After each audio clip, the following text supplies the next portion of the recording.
točko imamo tukaj napisano predstavitev novega društvenega likovnega simbola.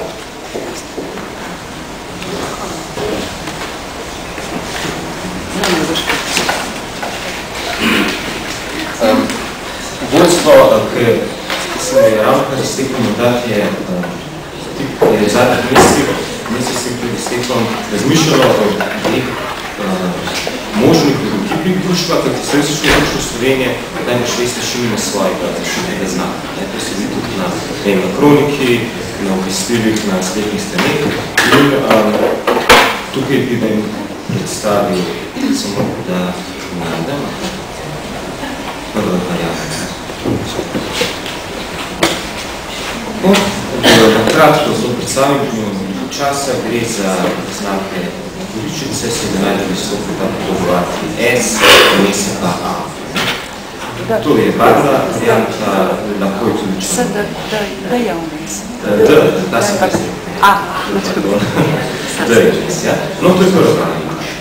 Druga, tudi zanimiva, ampak ne bom nekako hotel biti kaj, ne bom se opredelil, je pa iz Prešernovega rokopisa. To so Prešernove črke. Ne vem, so izpisama, so izkušeno rokopisane za ulice. Z rokopisane. To smo dali znaki, bomo še enkrat sporedno prikazal. Zdaj pa... Zdaj se bomo opredeljevali, tega ne drž. To najbrž ne bo šlo. Zdaj... Ja, eno bomo predavil predsednici Leni, da skušate. Podati svoje mnenje.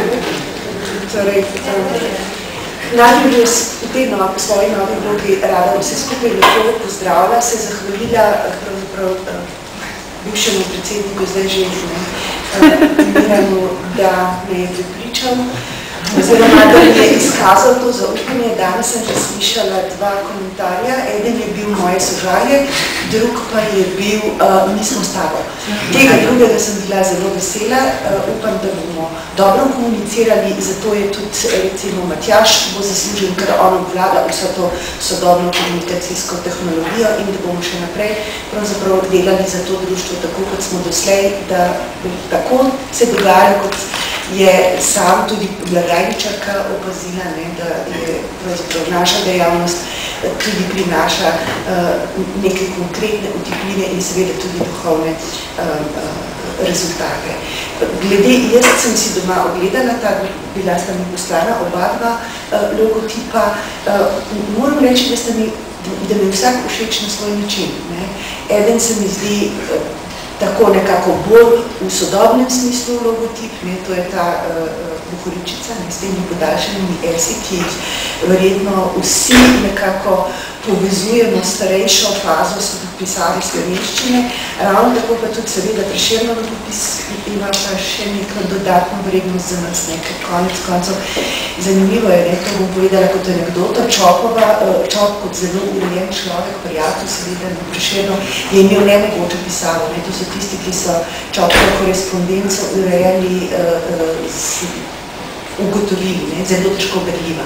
Medtem ko Prešeren, ki je bil pa taka bolj, kako ne rečemo, kaotična osebnost in ki se je pravzaprav zbiral od poeziji, je pa imel izredno lepo pisavo.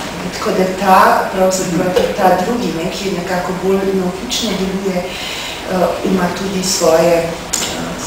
svoje čare. Čeprav mogoče deluje manj kot recimo tehnično, logotipsko, kot danes logotipi štejejo, ker logotipi se danes tako masovno pravzaprav štancajo. Tle je pa meni se zdi dragoceno stranti in je to logopis.